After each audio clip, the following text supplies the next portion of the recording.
Welcome back to the Fast Life podcast, which is brought to you by my guys at Simpson Motorcycle Helmets. As you guys know, I've been wearing these helmets for years, keeping my head safe, making me look cool, and they can do the same thing for you. Check them out at simpsonmotorcyclehelmets.com, as well as give them a follow on the gram at Simpson Motorcycle Helmets. On today's episode, we are still in Wisconsin, actually, and we're stopping by Darkhorse Crankworks to see the operation and get the backstory behind this brand that's been helping keep these motors running tip-top for many, many years. So before we get into this episode, let's hear from our sponsors, and then we'll jump right into this podcast. House of Harley Davidson, located in Milwaukee, Wisconsin, has your HD covered with the performance upgrades we all want, along with service, sales, and a stacked parts department. Head on over to houseofharley.com, where you can get genuine HD parts for your bike and official HD gear for the ride. Drop the FASTLIFE offer code to save yourself 13% online, and give my guys a follow at House of Harley on Instagram. thundermax and their ECM computers are designed to provide your EFI-equipped Harley Davidson with the most advanced auto tuning available. A thundermax ECM eliminates tuning hassles when upgrading your exhaust, air cleaner, or when adding a big bore kit or cam, by allowing you the ability to simply download a base map and let the computer do the rest. thundermax is also in the suspension game with their Iride rear suspension. This is a performance rear air ride which gives you the ability to adjust many aspects from the handlebar mounted touchscreen. This rear suspension is the best of both worlds. Check out these products at shoptmax.com, where you can use the offer code FASTLIFE for 10% off, and don't forget to follow thundermax EFI on Instagram. Lexan Moto is my Bluetooth headset company and has been for almost 3 years now. The quality and sound and battery life make those long days on the open road much more enjoyable. Their latest headset, the G16, is designed to make group rides much better with a 16-rider comm system, Bluetooth 5.0, music sharing, and fast USB-C charging. Among the many things Lexan does for our moto community, they also offer the absolute best customer service you could ask for. Check out lexan-moto.com to find out what model suits your needs, and drop the FASTLIFE offer code at checkout to save yourself 15%. And lastly, give these guys a follow on Instagram at lexanmoto. S&S has been providing the motorcycle industry with top-notch, high-performance products since 1958. From their exhaust systems to their air cleaners and everything in between, S&S strives to create high-quality and reliable products that will bring out the power and torque of your engine.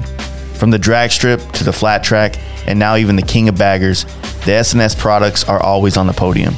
You can find out more about S&S cycles at sscycle.com and take a peek inside the world with their Performance Times podcast, which is available on all podcast platforms. When it comes to lighting on my motorcycle, for the last year, it's been electric lighting. Their shark tooth headlight is providing both insane visibility and killer curb appeal. I've paired it with their LED turn signals and brake lights, which are much brighter than factory, with great warranties for peace of mind while you ride.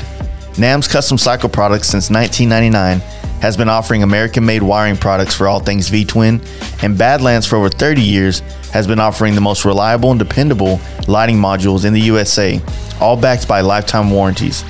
Find out more about these great companies at namscustomcycleproducts.com, where you can drop the FL2021 offer code, which will save you shipping on orders over $100. Now here we go with Darkhorse Crankworks.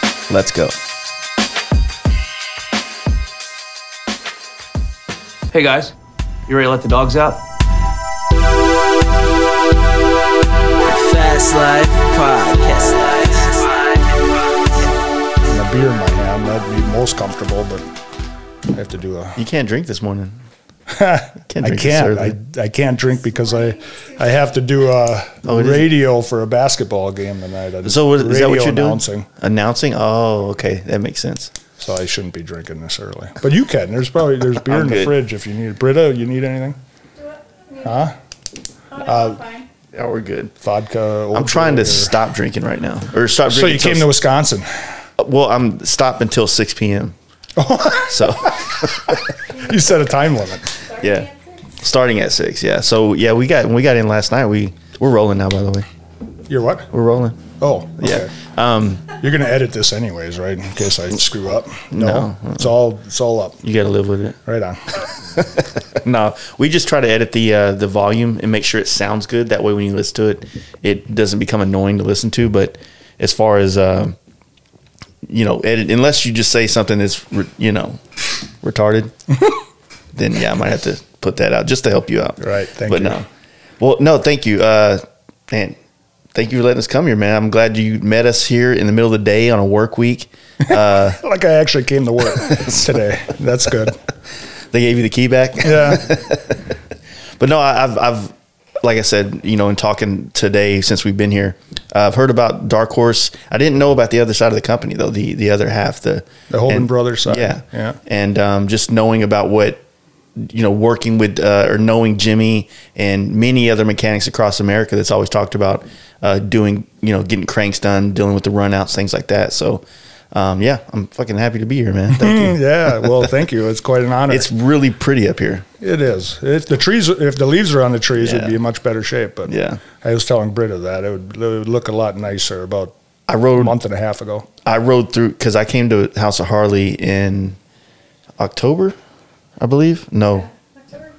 Yeah, beginning of October to get the 131 crate engine put in. And then I rode, they gave me a loaner bike, and I rode to S&S in Viola or something like that. It's beautiful country. And the leaves were coming down, and I was like, this is fucking beautiful. It is a beautiful part of Wisconsin. I mean, great riding up and down the Mississippi Valley there. It's nice. It was a sleeper for me, and I was telling people how, obviously living in Dallas, like, this isn't on the way to anything for me, Wisconsin, unless I'm going to Canada. But why would I go to the middle part of the Canada? Let's go to the ends where all the cool shit is, right? Right. So finding these badass spots to come ride into is really hard because it's so off the beaten path of where we would be riding to. If I'm going to Maine, I would not be coming through here at all. But doing like a Great Lakes or the Mackinac Bridge or something like that, like a loop, it makes sense. So that's what we're trying to get into. Yeah, there's a lot of dairy right around here, right? I have family that's dairy industry related. I mean, a farm. They make their own cheese. I have friends that have farms. There's 5,000 cows that way. There's 7,500 cows that way. I told you it was the cows. She kept thinking I was farting in the car, and I'm like, it's cow country.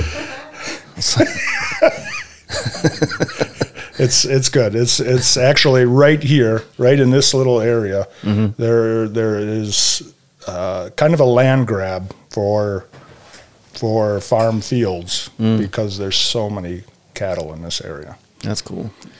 So when did everything start? Like you said, you had a racing background. What were you racing back then? What were you doing in the? Well, I was racing 883 Sportsters in the 90s and Road America. I don't know if you came by here. Rode at Elkhart Lake, which is a world-renowned road race track. My father, when I was a kid, my father would take us out there. He cooked brats in the paddock for the VFW hall in Kiel, and he would take my dirt bike out there, and he'd just, all right, kid, I'll see you in about 8 hours, right? And so I grew up at Road America. It was a great opportunity, and I mean, I don't think of course, California has Laguna Seca. We raced our bagger there this July. And there's some really cool tracks. Barber, I just had a friend that did some testing down at Barber. Barber in Alabama is an excellent track too. But regardless, we grew up basically revolving around Road America, and I said that I wanted to do that. And so I had the opportunity, of course, involved with Holden Brothers, and got to road race 883s. Had a pretty good get off at Black Hawk Farms in South Beloit, and my wife thought it would be a good idea if I didn't race anymore. And she was pregnant with our second daughter, and thought, you know what, this would be a good time to get out. But I made a deal with her that I got to continue to build race bikes. Brought on a friend of mine by the name of Jeff Johnson out of Minneapolis, Minnesota. Jess Roeder. The Roeder family was dirt track for many, many years. In fact, he was the 883 national champion, Jess Roeder was. And he actually put me together with Jeff, and we went out to Road America. There was a national there. And we took my Sportster, and Jeff rode it, and we finished 5th. And then everybody, my partners included, thought it'd be a good idea if I quit racing and Jeff would continue to race for us. And we won 4 national championships, both on Buells, and we never did win that Sportster. We won Daytona 1 year and then got disqualified for having too much. What type horsepower. of racing was this? That's road racing. Road racing, just right? like, yeah. Like the, the Daytona 200. Yeah. Motorcycle-wise, that's the track that we always raced on. Racing the Buells and stuff, was you racing against like what, like Ducatis, things like that? Or yeah, in Thunderbike. We were the Thunderbike champion in 2001, and that was Ducatis and the SV Suzuki, and then a whole hell of a lot of Buells ran that. That was cool. But we also did the Buell Lightning Series, which was Buell specific. And we won a couple of races there. We were never national champions in the Buell Lightning Series, but we were always in the hunt in the top 5. In fact, to bring this thing full circle, Michael Barnes was always somewhat of an arch nemesis of us, of ours. And so when this whole bagger thing started taking off in the last 2 years, I had called up Michael, and I'm like, dude, you wanna get involved with this? And I thought for sure that he would tell me, yeah, you know what, that sounds crazy. And he's like, oh hell yeah, I'll do it. Nice. Just sign me up. And so we were pretty blessed to bring Michael on board, and we started out this season. The whole goal was to build a winning caliber bike in a bagger, and we went out and won the BRL, right? So that was cool. I was glad to see that because I'm not a huge Indian fan. Like, I don't hate them, but I'm very brand loyal. Let's just say that. And that first Moto America thing, seeing the Indian go off the track and then come back and still win, it really hurt my pride. Yeah. You know what I mean? And you guys really helped restore that for me in the BRL. Yeah. Cool. Going against, what was it? What's the guy's at Tyler O'Hare, basically? Tyler's a super good guy. Yeah, right? solid. I mean nothing bad by that. I'm just saying, like, a little jab, like, you know. Right. Well, it's the Indian thing. And, the backstory to that is Paul Langley. You could see that, right? Paul Langley was the president of S&S, and now he has since gone to Le Mans Corporation. A super good guy. I got to know him years ago. He was at Vance and Hines, and he basically brought the XR 1200 series with Vance and Hines to the AMA at that given point. And so when basically Rob Boydos brought that bagger series to Moto America, Langley was all over it, and I mean, look at what they've done in dirt track, right? I mean, he's a pretty sharp dude, and there's a lot of good guys at S&S, so they took that ball and ran with it.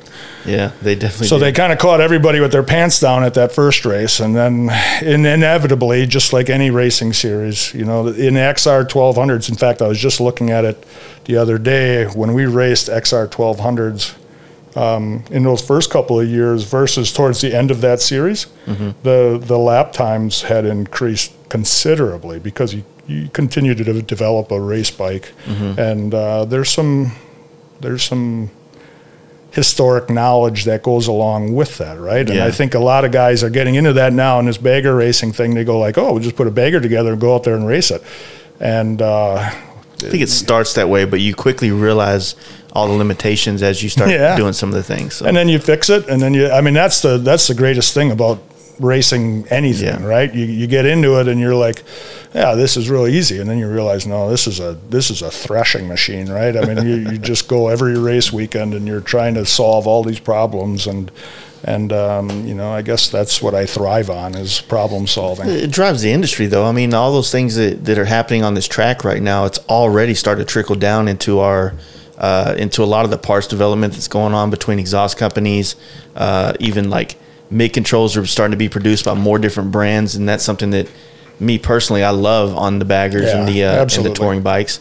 And so, like I said, we're seeing within a year we're already seeing development of new products coming down. that are more usable, user friendly, and more. They make the ride more aggressive or more a balance between comfort and you know, thrashing it basically. Yeah, so. Right. And it's been good for us. I mean, I'm pretty honored with the amount of product that we are supplying to the racers in the BRL and the Moto America. Yeah. You know, I won't get too deep into it, but I mean, there's a lot of our crankshafts and our motor sprockets that are being utilized in the race series. I mean, they're a necessity. Yeah. You know, when you want to build a bulletproof motor, you have to start there 100%. I mean, all the things that you can throw on the top end, and if you want longevity, you know what I mean? It's always going to come down to what's underneath it for the most part. Yeah. And that's just my dumbass painter perspective on it. So I'm sure that, you know, everybody out there understands it now. I was telling someone once on a podcast how I know how to do like cams and big bore kits, things like that. I don't know anything about splitting cases at the bottom, but I never really, since I didn't go to school to learn how to work on bikes, mechanical wise and stuff like that, I just had like a 20,000 mile twin cam, 2012. I'm like, I'm gonna put a cam in here. Bought a cam chest, never knew anything about runouts, none of that shit, just threw it on there. And fortunately, my runout wasn't bad, so it actually worked. But later on, when I started being friends with actual mechanics, like, yeah, you know, you got to check all this, that, and the other, and I'm just standing in the background going, what? Like, I could have ruined my motor basically running one of those if the runout was too bad or something like that. And so, not seeing Dynas come out of the, you know, like 07, 08 Dynas that'll come out with completely unusable runouts within like 1,000 miles and stuff. Yeah, unfortunately, 07 was not a shining year in crankshafts and Harleys. But you know, I was. This is maybe a little known secret, but I guess if I'm saying it now, it isn't so much of a secret. But we ran the same motor all year long in our race bike. Oh, for real? That is, if you would have bet me $100 at the beginning of the season if we could pull that off, I'd say absolutely not. And every race, basically, we went through it. In fact, Jimmy lighted, HPI just did a leak down on it. We could take that bike out and race it. Yeah. Damn. We're not going to, because we're going to go to Daytona next, right? And Daytona's a killer. I don't think that... Are y'all racing in the Sonoma one? Unfortunately not, no. Michael's got some prior commitments, and... I really wanted to go there. I mean, we talk about a scene. That's a cool scene, right? Yeah. The industry is there. When we came back from Salt Lake City last year, I had one of my buddies from Harley was calling me up, and he's like, "Dude, that was so cool, you know." And he's like, "What do you think about that?" And I was like, you know, the Moto America is a race series, right? Yeah. Professional race series. They do it very well, and it's 100%. The BRL is the industry, right? That's the scene, and and Rob has done an amazing job at putting together a good race series. Within that. Yeah. So I am, you know, disappointed that we can't make it out to Sonoma next week. I'm going to try to fly out there just because we have so many friends in the industry and so much product out there. I feel like I need to be out there to support it, but we'll see if that happens. Yeah, that makes sense, being out there. How do you feel about the one coming here at the Milwaukee Mile? Yeah. That's going to be cool. You know, I told Rob we're in on that for sure. You know, it's a short track. It's going to be tight. I think it's a great venue as far as the rally is going to be there, and at State Fair Park there'll be good viewing of it. So I was wondering, you know, because I was looking at the overhead track layout, and it's obviously an oval. But are they going to actually run through the center? Like yeah, there's an infield to it, and they're going to run that. That's going to be tight. So I think some of those smaller bikes are going to actually do pretty well there. But the baggers might have a hard time. But just back and forth and short, I don't know. Yeah, you'll get a workout, that's for sure, right? I mean, you better do core. It's like splitting lanes in California for. Yeah. I remember the last time. I shouldn't say the last time, but a while back I was out there and I split lanes for like 10 hours. I've never done such a core workout in my life, for God's sakes. So I mean, the baggers, again, they continue to develop, and weight limit wise, sure, the lighter bike is certainly going to be an asset there. So after the race, after the second child, like, did you have a business plan in mind to come in and start this stuff, or what was the crank game like back then? You know what I mean? Well, I wanted to showcase our work, right? Yeah. I mean, that was my whole vision, I guess, as far as that goes. And we were very blessed. I mean, we've had some great riders ride for us over the years. Paul James rode XR 1200s, and I couldn't seem to get out of it. I was kind of like stuck in it, and it was like a drug, right? And so we had all the assets. We had great sponsors over the years, and all I had to do was call them up and say, hey, I need this, I need that. And it was there. So it was easy for us. But then as my kids got older, and the crankshaft started to really take off, I couldn't devote that time anymore. So I had kind of an easy out. The XR 1200s went away. And there really wasn't any Harley product to race. Yeah. And so that was an easy out. So as soon as they said baggers, I'm like, that's something that we got to get into. So when did you officially start the Darkhorse side of things? Well,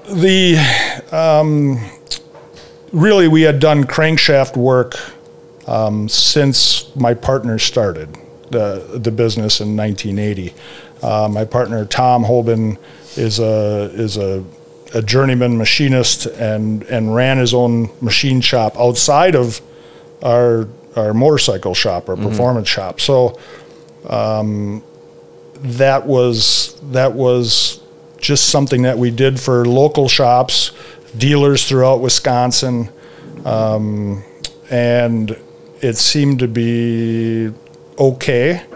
But, by the grace of God, some things are really just fall in the right place at the right time. So if we started doing more and more crankshaft work late 90s.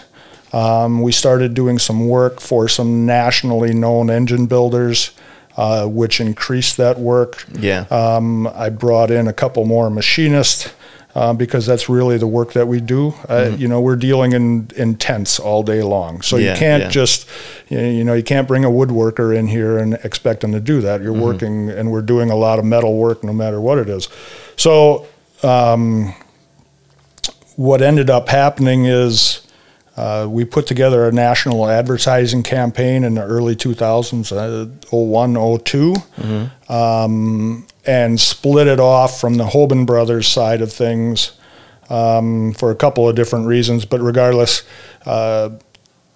we went with Darkhorse Crankworks and called it that, sent it out there to the world, and it's just been taking off ever since. When we first went through that, I had been basically, kicking myself in the head going like, who the hell is going to send a crankshaft from California to Wisconsin and pay $40 shipping each way to have it worked on? But, logistics and shipping in the United States, look at it now. Nobody even bats an eye at spending. Hell, I think Las Vegas, that's the craziest city I know of, because those guys will spend $350 to send a bottom end here overnight, and then $350 to ship it back. And I'm like, that's like $700. That's a lot of money to me, right? I mean, that's a good living here in Wisconsin. So,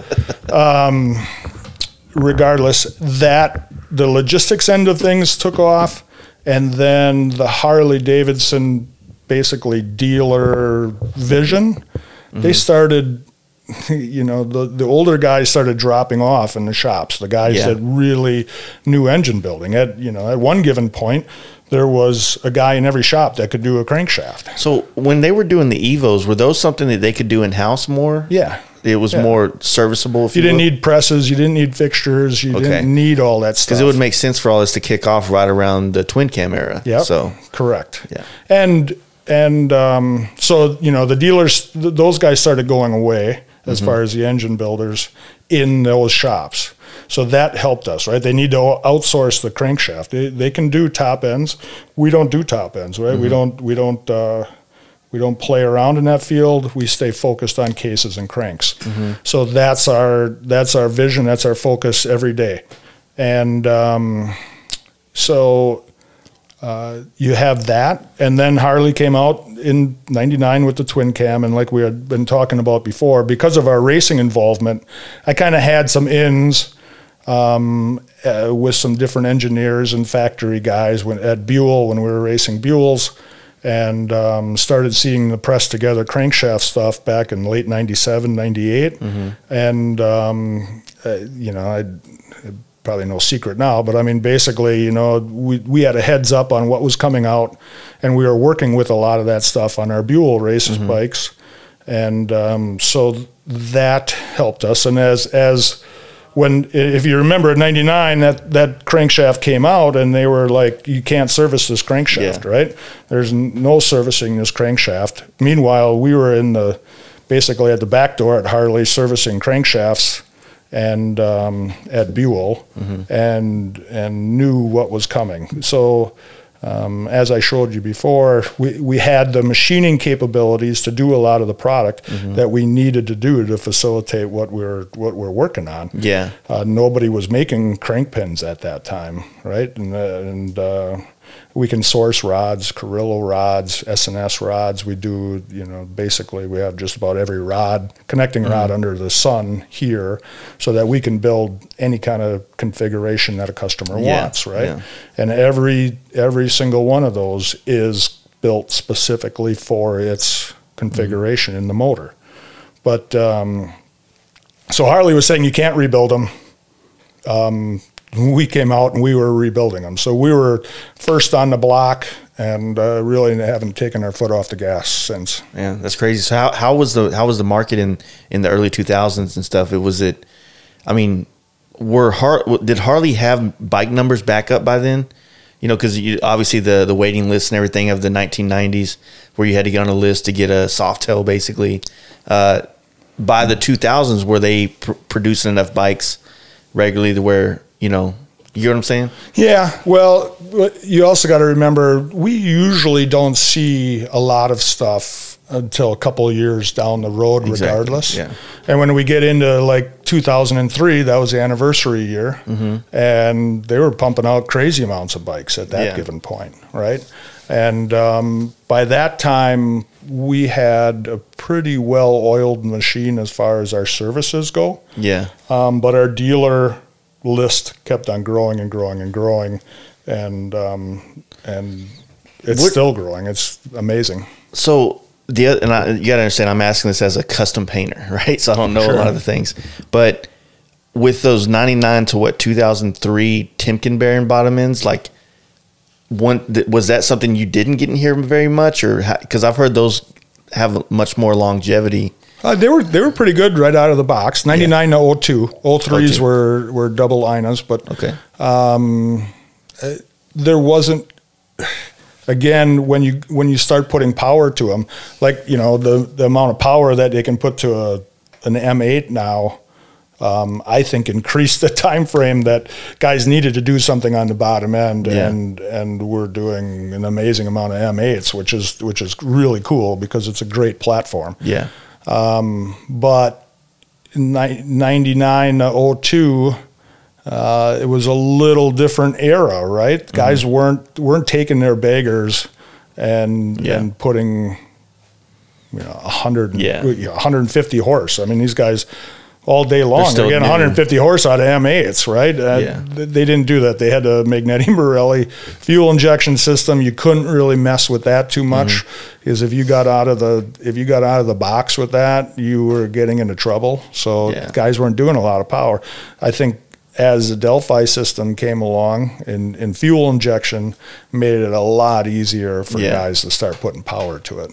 Yeah, that makes sense, because I would even think that it took a while for people to start to figure out the combinations of how to generate power out of the twin cam, and with it only being out for 2-3 years at that time, you know, and not a massive industry either at the time either. Yeah, you know, so it was different, right? I mean, it was different. It was It was good. I mean, like in 03 at the 100th, that was amazing. I remember at the end of 03, by the time they had the 100th celebration down in Milwaukee, I was so burnt out because we had been doing it was so much energy around it. Yeah. It was a good time, but when everybody went down to Milwaukee, I wanted to go northern Wisconsin because I was get away from it. Yeah, right. I hate to say that, but I mean, yeah, you told me I had to be honest. Yeah.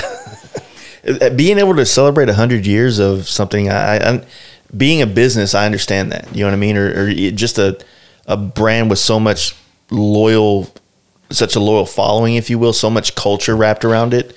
To see it hit 100 years, I mean, that's got to mean something. Yeah. People buy Harleys or motorcycles out of passion or pleasure or fun or whatever.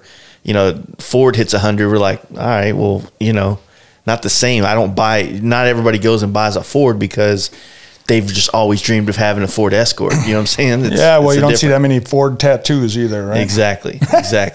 Good point. Yeah. So when the obviously you were saying how 07 had just a really bad crank year. Do you see that like often in different model years, or was it just like that one was just a bad year? Well, yeah, that one was a bad year. There were a few things that, of course, that's the brand new. There was 06 Dyna with the fine spline sprocket shaft, and then that translated into the entire platform in 07. And there were just some critical things that were, I mean, we were doing a lot of crankshafts at that time, and I had a good friend that I was actually able to talk to at Harley, who also put me together with some other guys. And we discussed some things. I actually went to Harley and they showed me a couple of things, because there were, I mean, we had done, you know, thousands of crankshafts at that point, but we were seeing a dynamic in that crankshaft in the 07 specific that confused the hell out of me. And they told me what had happened, and I remember at that point, you know, the internet, of course, is starting to take off more at that point too. And there was an internet. I remember reading on one of the forums, like, well, they don't machine crankshafts or flywheel halves on centers anymore. And I'm like, that's the goofiest damn thing I've ever heard, because that's, you know, machining 101.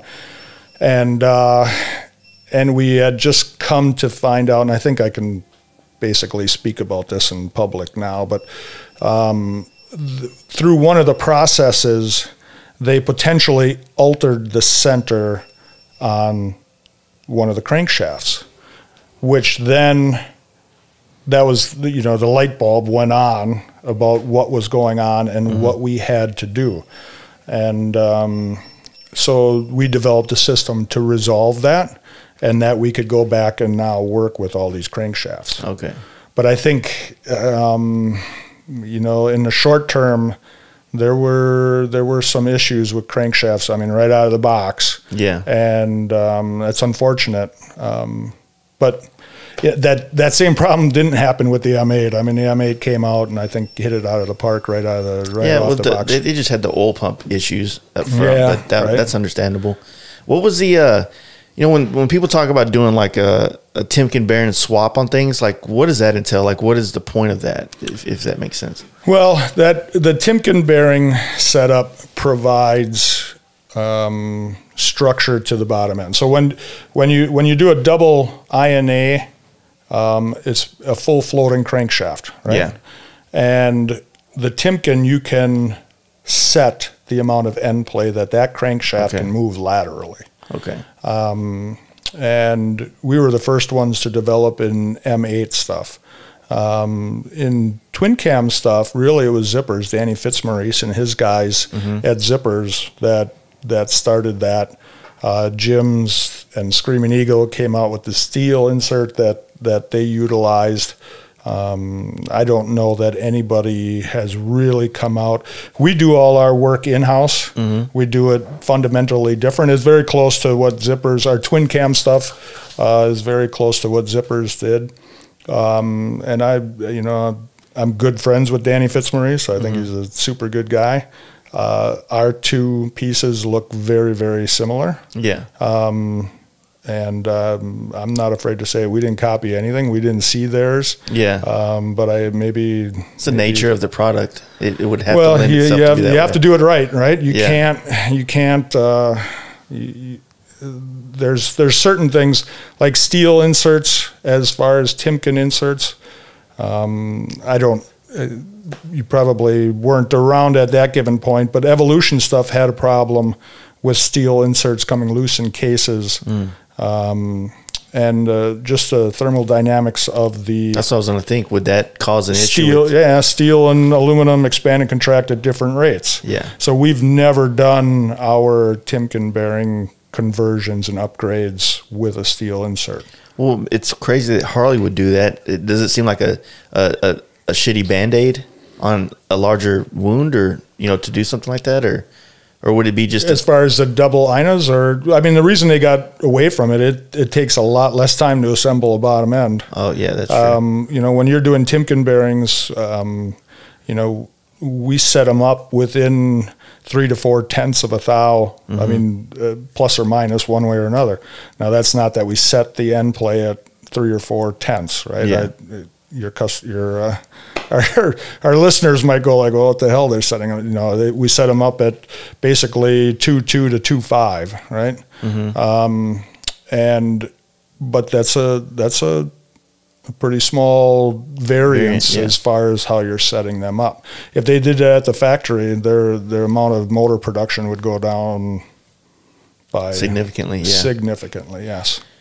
Oh, that makes sense. You know what I mean? What does It doesn't make sense in every one.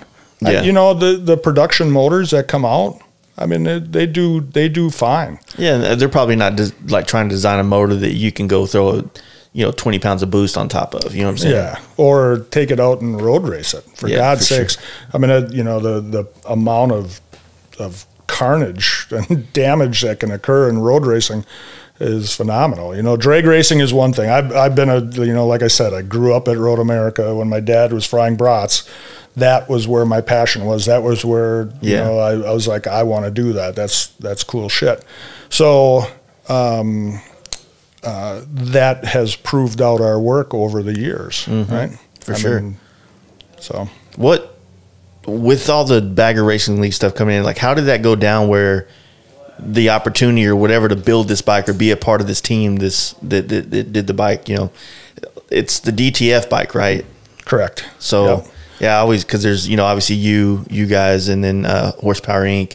and then DTF involved, and I'm sure many other people, but those are the main brands that you see on it. Correct. Yes. Well, I mean, we were so. If we go back to when Rob put that deal together for Moto America, the first year where Indian won at Monterey, Dino had come to me. We had done some work for Dino Tomasi in engine builds for his stuff. And a lot of that went through Jimmy at HPI. So we were at the PRI show the year before, and I had met up with Dino, and he's like, I'd like to get into this bagger racing thing, and I'm like, who's your rider? And he's like, I don't know yet. And I'm like, dude, road racing, you have to have a rider that's on the gas. Yeah. Right? There's all different levels. And I was down at the bottom, right? I was doing club racing stuff, but I saw guys that could race the wheels off of anything that you put underneath them, right? There's a whole nother balance and mindset when it comes to that. So he's like, we're gonna put this whole deal together. I'm like, well, until you tell me who your rider is, I may or may not. Yeah, right. You let me know first. So he's like, well, do you know of anybody? And I'm like, so again, it goes back to our arch nemesis, right? Michael Barnes. I mean, he beat us on Buells, beat us on XR 1200s. I just sent him one of my memory deals from Barber, where our guys beat him. We had Jeremy McWilliams from Europe that came over. Harley had hired him to do a one-off race on an XR 1200, and so I was his tuner down at Barber, and we beat Barney, and that was great fun. But you know, Barney has since gone on to win the Daytona 200. He's ridden everything underneath the sun. So I'm like, if you want a guy, that's the guy. And he goes, well, you know him? And I'm like, yeah, I know him. Well, you want to give him a call? And I'll give him a call, sure. So, you know, we talked about that a little bit earlier. So once we had Barney, I'm like, okay, you know what? I could be in on this gig, right? Yeah. And Jimmy got involved, and Jimmy does all the motor work. I mean, basically, on the Darkhorse end of things, we do the bottom end. T-Man does the top end along with Jimmy, assembles the motors and tunes them, and, you know, it's his pipe, his throttle body, that whole deal. And then we go out there and race. And that's where my passion is, right? So I'm the crew chief on the team, and it's kind of my side hustle, right? I guess is what everybody calls it now, even though I don't make any money at it. I mean, it's a passion project. Yes. There you go. Yeah. Right. So, man, I had a question about that. What was the going into all this racing stuff like? Do you think like the main issues with racing on the track is obviously like the primary things like that, height issues? Do you think there's any way around that anybody's going to come up with that are going to kind of slim down that primary setup so that people can? Oh, we have a primary cover that actually does it through Roaring Toys. You know Robert Robo? He's a good friend of mine. Yeah, he's a good guy. Yeah. And Michael and him raced against each other for many years, but so that does it, and really the suspension. You know, we so that first year, I thought Dino was going to have me with him, but whatever. It didn't happen at Laguna Seca, and it looked miserable, right? Barney got basically one lap in that whole weekend because of all these different problems. So then I got involved, and we got involved. My mechanic, Bo, got involved. I mean, we went down. Dino's like, you know, you want to get more involved? And I'm like, hell yeah, I want to get more involved. So we went down to Florida at Jennings, and we started testing with that chassis. Yeah. And there were a couple of things right off the bat that we could tell were missing, right? Yeah. In some of the keys. So we had to get the bike up in the air. We reconfigured swing arms a couple of times throughout the season. Wheels and forks getting basically, I mean, Barney will basically run the axle protectors off a bike, right? He runs an amazing amount of lean angle and can make that bike do the things that very few other people can. Yeah. So knowing that going into it, you know, we just kept on jacking the bike up farther and farther and farther. And Barney kept on going like, I'm you know, he made it his goal. We kind of laughed about it because he made it his goal to grind Jimmy's HPI pipe. He wanted to grind a big hole in it, and Jimmy reconfigured the pipe, I think, about 3 times in order to hold up his end of the bargain. So they put an amazing amount of time and effort into. Everybody did. I mean, it's well, it was a good win for us Harley guys. Yeah. And I was happy. You know, we went down the road Atlanta. We had a chain come off, and part of that is in the swing arm angle of how that bike is set up. I mean, it was never meant to be a road race bike in that configuration, and then almost turned it into a dirt bike because you got to get it so far up in the air. So the chain issue, I didn't think about that. With that swing arm angle so low, and you know, the top side, wouldn't that have an issue getting over the axle? Yeah, absolutely, it does, right? And the swing arm pivot is not in parallel or on the same plane as your front sprocket, right? So now you just compounded another problem with it. So that was a real kick in the balls, I'm going to say. But we also had set the fastest trap time down at Road Atlanta. We came up with a couple of things Saturday afternoon in our second qualifying session, and then we had qualified third. But then at the start, as soon as you loaded that thing and the suspension compressed and then let off of it, that chain has to go through such a travel, and you can't set it up too tight or you'll snap a chain.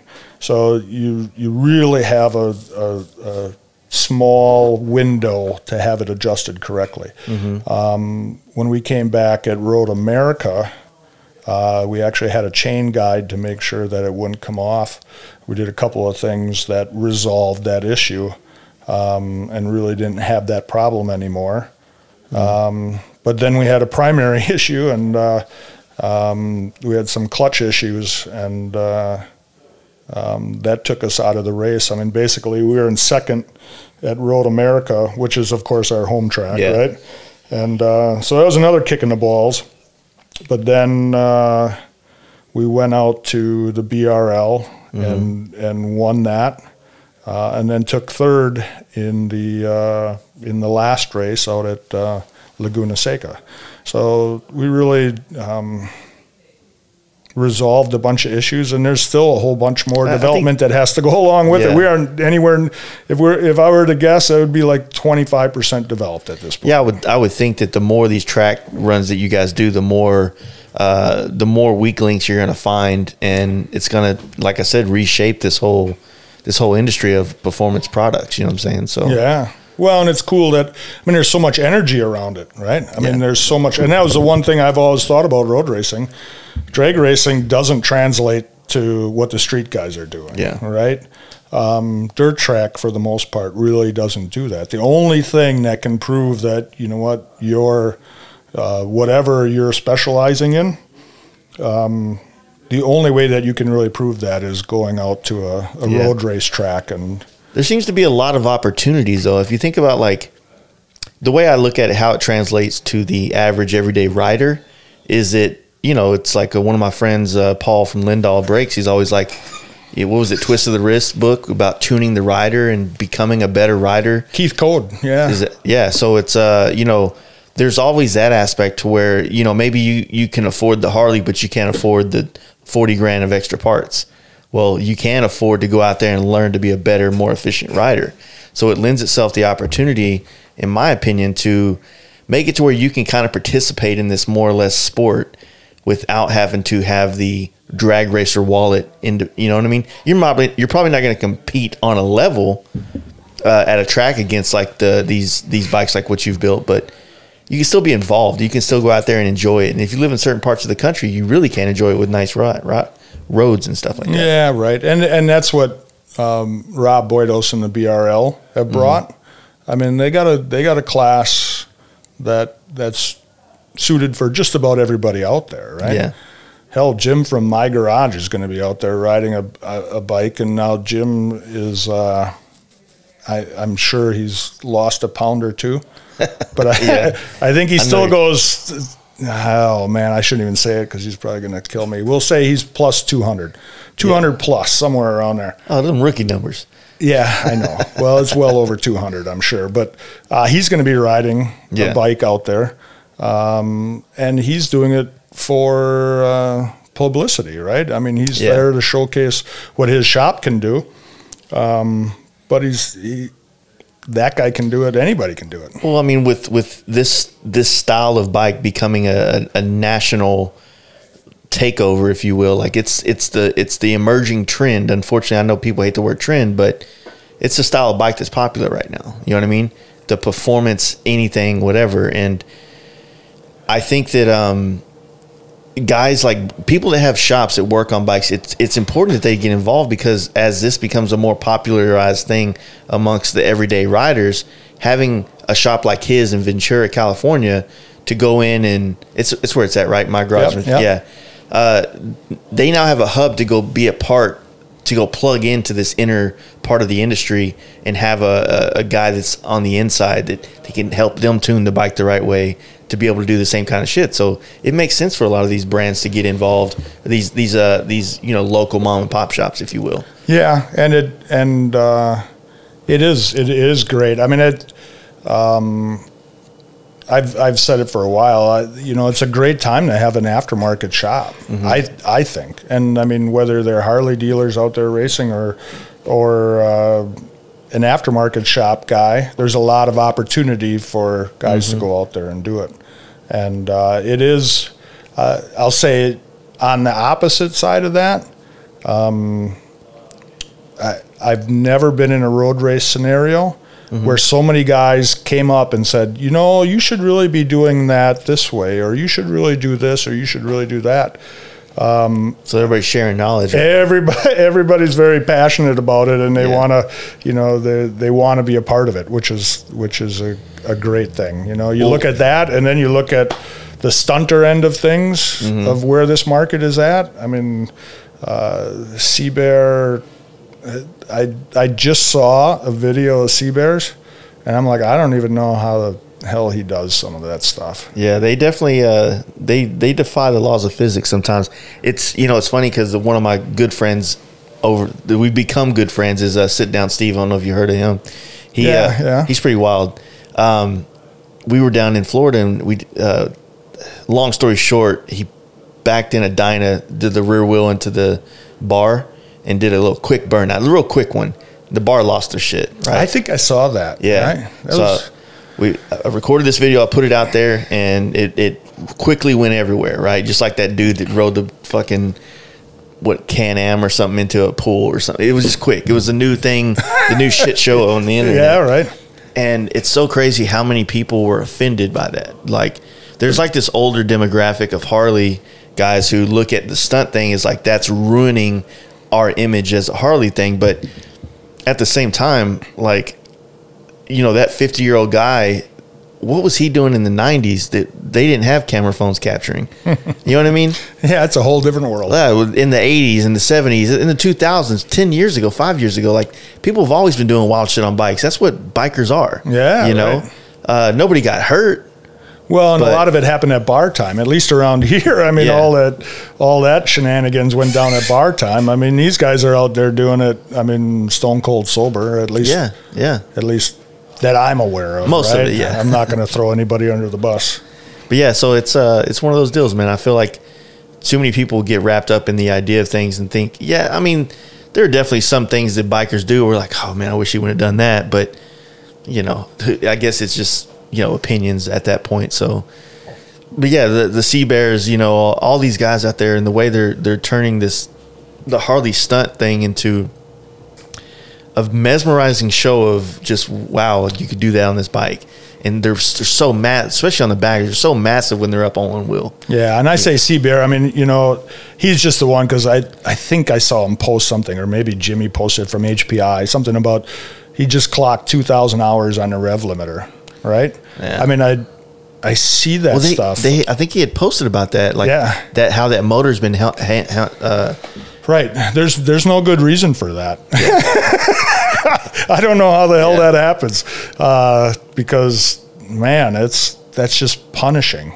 And I mean, whether it's Colin Campbell or Junkyard Kenny or that whole crew, and then the Unknown Industry guys. I mean, I think.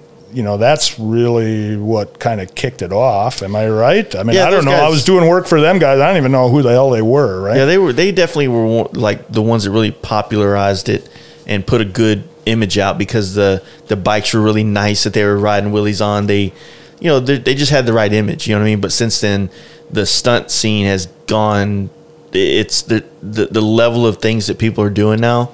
It's insane. Yeah. And I mean, no disrespect to Unknown, but they're definitely way behind the curve as far as the trick side of things. That makes sense. But definitely OGs in some of the styling and stuff. Yeah, I'm just cool. You know what, we talked about it earlier. I don't even know if you were recording or not. The only problem with my stuff is, you can't see any of it. Yeah. Right. I mean, everything's inside unless it's sticking out, and then I get a bad rap when a rod is sticking through the motor case.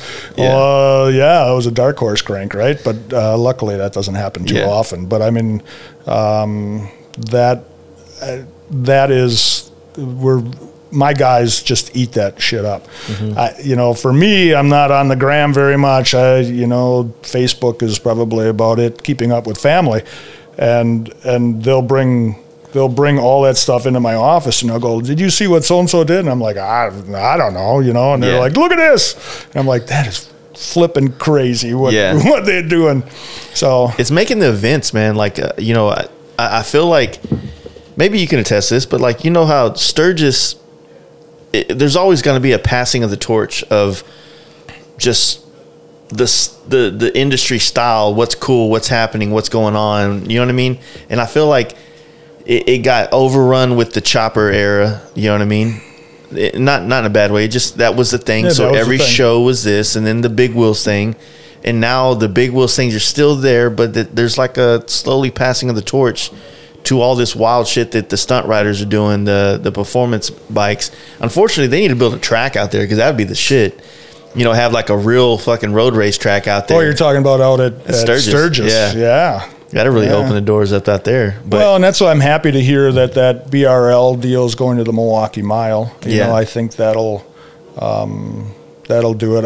I remember, the big wheel, and just the amount of bike manufacturers that were in the gig in the early 2000s. Yeah. The Cincinnati Dealer Show, they had the V-Twin Expo was just overrun with bike manufacturers, and we were always there because we were vending our product, and they had them out in the hallways. They had them stashed all over the place. Yeah. And all of a sudden, within like 2 or 3 years, boom, they were all gone. And I'm like, well, that sucks, right? I mean, because our industry, granted, it wasn't my thing, but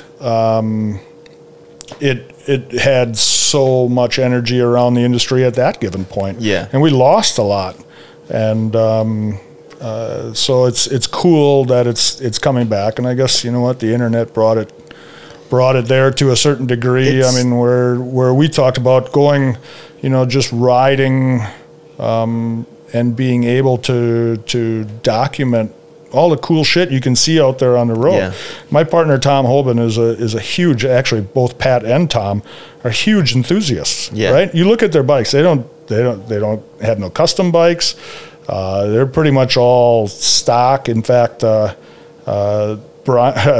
Brian Clock, who's a good friend of mine, Tom, my partner, stopped in. I'm like, you got to stop in at Clockworks, on your way out to Sturgis. And Brian just laughed because he came in there and he's like, you're going to Sturgis with a stock windshield? And Brian ran into the store real quick, got him a Clockworks windshield and said, here, you at least have to put this on your bike, right? Yeah. But I mean, he's been to Alaska, all around this world. And I would put up his miles against anybody's. And that's what our shop is really about. If you come here in the summer, there's probably 14 bikes lined up underneath the overhang on the north end of the building. Have you heard of this guy Chris Hopper? He just did the 100,000 miles in 100 days deal. Oh yeah, I saw it. I mean, real briefly, but yeah, that's amazing. Yeah, he lives in Texas. We're supposed to be getting him on the podcast soon, but I just thought that was amazing. But yeah, riding all this stuff. If you're just mainly traveling the bike, then it gets one of those deals where you don't need all this crazy shit. Just a good clean bike with the storage and the wind protection to keep you on the road. But what I feel like is emerging is this sense of having a custom bike that you dial in, but then you ride it to Sturgis, and it's just like our way of more expression of like our style with the bikes that we customize or how we ride it or whatever. But what I like about it is, you put suspension on it, you put brakes, you put some power in the motor. And then I'm in Dallas where we have 4 curves, and that's the overpasses that are, the clover leaves or whatever. But then when we ride 1,000 miles to Sturgis, or we go to Phoenix or something, then we get to go enjoy these open roads. Well, San Antonio, I remember I was on a bike trip out to San Antonio and the Three Sisters, right? Yeah, that's out there, but the gravel, it's very gravel, so you well, and you see a lot of rocks. Yeah. A lot of rocks. So there's they do have nice roads, but they're not really the kind you want to thrash on. You know what I mean? Yep. We actually have a better spot in Oklahoma called the Talamina Parkway. That's just 200 miles from Dallas, and it's challenging. Yeah. You get a lot of level changes, which is not, you don't really get that as much in the Twisted Sisters. Twisted Sisters, you're going through hills, but Talamina, you'll have like almost a corkscrew of downhill stuff and uphill stuff. Yeah. You know what I mean? It's such a, because you're riding literally on like a mountain ridge, or air quotes mountain. You know what I mean? Yeah. In Oklahoma, but yeah, I think the idea is that people can jump on these bikes and dial them in, and if as long as you got longevity in some of the parts, then these guys can ride them to Born Free or Sturgis or Laconia or all these really rad ass places in the country. And when they get there and unload all the shit, then they can go have fun on this bike. You know what I mean? Yeah. And not that they can on the way. Well, and baggers have helped that, right? I mean, Yeah. the onslaught of baggers, you couldn't take that all out on your Ironhead Sportster. Yeah. Little known story, my partner Pat, when they were just out, they had graduated from high school. They worked at the cheese factory. We're right on the corner down here. Oh, you got one on the corner too? Yeah. Oh, yeah. They're all over here. Fuel Moto had one around the corner. Jamie's got one up there. Yeah, absolutely. And usually I send Jamie cheese for Christmas, right? Because they do a lot of work for us, and we buy cheese for really about 40 of our top dealers. In fact, Sarah's putting that together right now for any of our dealers that are listening that usually get it. And I've gotten called up and scolded because they didn't get cheese one year or something like that. I'm like, dude, you got to buy more product. You got to work it out. You'll make it happen. That's when you just sell them some. So, but he and my partner Tom and the third brother Mike, who used to be involved in our business and got out a number of years back already, but they rode. Pat and Mike had just bought new '76 Ironhead Sportsters, and Tom had a Super Glide, and they rode out to California that summer and spent quite a while in California and then rode back. Yeah. I'm like, that doesn't happen anymore, I don't think. I mean, I don't know how many, Ironhead Sportsters have been gone for a while now, but that just shows you the enthusiasts that they actually are. I mean, they're, when you say you're Harley, they're Harley, right? I mean, my partner Pat was just ecstatic about us beating Indian. And, it really is I'm pretty proud to say that we did it, right? That's cool. It's cool stuff. It makes a lot. But yeah, like I said, finding inspiration, and I think that, like one of my closest friends actually is Steve Chamberlain. He actually raced in the BRL in Salt Lake, and he's actually blew his motor up about 2 months ago and just finally got it back together. He's trailering up to House of Harley for this weekend, and then going straight from here to the BRL in Sonoma. Really? And he finally has mid controls, and I'm excited to see him race. But he was one of the guys, I traveled a lot of this country with that dude. Me and him just meet up and ride places. And he's one of the guys that's put tons and tons of miles down and built a reputation for ripping corners very hard. I think HPI sponsors him, things like that. And so he's kind of like one of our what do you call it? Like aces in the hand or some shit. I don't know if that's the right analogy. It's more like he's our stake in the fire, if you will. I'm not doing good analogies today. But he's my friend and he's there. That's what he's fucking doing. That's all that counts. And we're just kind of stoked to see him go in progression, and how he did the first race and just was lit up with like enthusiasm to how can I make this better? Same thing that everybody's doing, like trying to get bigger lean angle, more power, more this. He built a rod system to raise his seat up because he's a 6'6" dude, 300 pounds, 280 pounds, 300 pounds. I'm sorry, bro. I don't know exactly.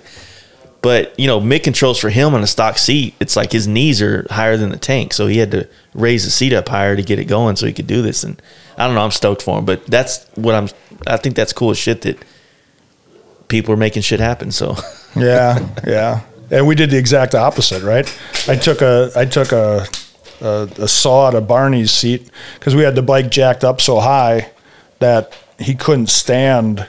You know, he was on his tippy toes at the starting line. Yeah. And it was a beautiful Saddleman seat that I just ripped apart, took the foam up, and then do it. And then they kept on redoing it, making it look pretty. But I mean, every race weekend I was basically carving on it. Yeah. To make it work. The one thing I did want to ask, and I'm asking this as an idiot because I don't know once again, but the counterbalancer systems in these M8s, are they? What's your take? Like, is it good to take them out? Is it not a good idea? Because I've heard a lot of different things. I know like Softails. Softails are tough because it's rigid mounted. Yeah. I mean, I don't recommend it on Softail stuff. Well, and especially if it's a touring application, right? Yeah. You're gonna get harmonics into the chassis and a buzz that is very, very hard to get out. And, you know, the other end of it is Harley works very hard at getting that out of a chassis, right? With rubber footboards, rubber hand grips, you know, isolated handlebars, all that kind of stuff. They engineer that vibration out of the chassis. What do? As soon as we get a bike, we throw all that shit away and we put on some cool handlebars and foot pegs and blah, blah, blah. And then we've taken all their work and thrown it out the window. But so Softails, I get it, and I'm not a proponent of it. Unless it's a race bike, and then we can do it easy enough. But without a major issue. But I mean, guys want to enjoy their bikes, right? And we certainly don't want to do that. Now I have a 19 Road Glide, and I used that as our test bed. We did vibration analysis on it with the counterbalance, everything basically bone stock, and did a vibration analysis on it at different RPM ranges on the dyno, basically isolated the motor to it. Took that motor down, balanced the crankshaft, took the counterbalancers out, and then put it all back together. We didn't pull the pistons out of the cylinders. You know, we didn't touch the rings, we didn't touch the heads, we didn't touch anything. So it was a true apples to apples test, and but we balanced the crankshaft, and through the vibration analysis, it had you know, in layman's terms, a bit more vibration at idle, but everywhere cruising and up through the RPM range, it was better. Okay. And you know, I could let you drive that bike right now. I've changed some things a little bit since then, but regardless, I mean, that bike is smooth, and I think at speed, it's smoother than it was with the counterbalancers in it. So what is the proponent of taking the counterbalancers out? Like, what is it? Is it just to gain less moving parts? I mean, like in race bikes, I mean, you don't need that extra piece or part, bearings, you name it, flying around in your engine cases. And when they go bad, it's catastrophe, right? You know, horsepower wise, it doesn't do a whole hell of a lot. It spins up faster, right? And so you can get RPMs out of it a lot quicker without the counterbalancers. It's really, you know, that isn't, you know, in this world of dyno charts and everything else, you can't, it's very minor. But as far as how snappy the bike feels, throttle response is all better without the counterbalancers. Nice. Yeah, because one of my buddies took one out of a Sportster and he rode it from Texas to Tennessee, and everything vibrated off. Out of a Sportster or no? Softail. Yeah, Softails are tough with a rigid mounted motor. I mean, it has ill effects, and especially if you didn't balance it, then it's even worse, right? Yeah, I think he did have the crank done and everything like that, but it just, when it all went back together, he didn't have those balancers in it. But yeah, I don't know, man. I don't know. That seems kind of scary to me. I don't know shit about the bottom end, so it's always one of those. Well, twin cams had a chain. Yeah. So you know, there was hydraulic adjusters in the chain system. and that in the counterbalancers. Now the M8s are a bit simpler system, and they're gear driven, so there's very little to fail per se. But you also don't want to be hitting higher RPMs on them either, right? Yeah. So it really depends on your style of riding, whether and again, we tailor every motor specific to what its intended use is, right? And I mean, we're riders, so I think we understand, you know, you try to get with the customer, and like Andrew, my sales guy, will attempt to download. When he first came here, you know, we have this long sheet of questions that you need to fill out when you're sending in your lower end to have us do it. And he'd kind of skip through a couple of things, and I'm like, dude, you can't do that, right? Because every one of these, whether it's Alec or Jacob or Tiger or Pat or whomever, they're going to look at that, and they're going to, and I don't want to say it too much, but I mean, basically visualize, okay, what is this motor? What is its intended use? And how is that motor going to be configured so that we can tailor the crankshaft and the bottom end specific to that customer? Yeah, that makes sense. The other thing we should talk about is the Man of War, you know, compensator. Motor sprocket. Motor sprocket. It's not a compensator sprocket. Motor sprocket. My guys laugh at me because I struggled with that. What the hell to call it? Because there is, it's really a cush drive, right? Yeah. And it's not a direct drive. That was one thing that we kind of direct cush drive, or what the hell we're going to call it. So I just call it a motor sprocket and leave it at that. Yeah. But I showed you some things involved with that. It is, we've continued to refine it. I'm going to say that there were a few items that have all along it's progressed. And we've had everything from, because we do all the manufacturing, either here or, again, at Tom's in the machine shop. Like I had said, the heat treat gets done in northern Wisconsin. The cushions come from Port Washington, Wisconsin.